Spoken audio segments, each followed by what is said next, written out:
হ্যাঁ, পাশ দিয়ে রাস্তা হওয়াতে জমিটার দাম একটু বাড়ছে, তা জানো? জানি। শোনো, ওই জমিটা বেচো, একটু ভিতরে যায়া সস্তায় একটা জমি কিনা ঘর উঠায়ও অনেক টাকা থাকবে। সেই টাকা দিয়া বাজারে একটা দোকান দাও গিয়া। তুমি যে কাজ করো তাতে আমার ইজ্জত থাকে না। আপনি কি এত ইজ্জতদার মানুষ হইলেন? আপনি কোনো কাজ বাজ করেন না, টাউন বইরা মানুষের কাছে সুদে টাকা খাটান। এই জন্য মানুষ আপনার সুদে হালিম কয়। এতে আপনার ইজ্জত যায় না?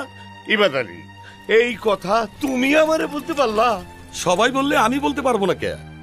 জমিটা বেচবো কার কাছে? কাস্টমার আপনি না?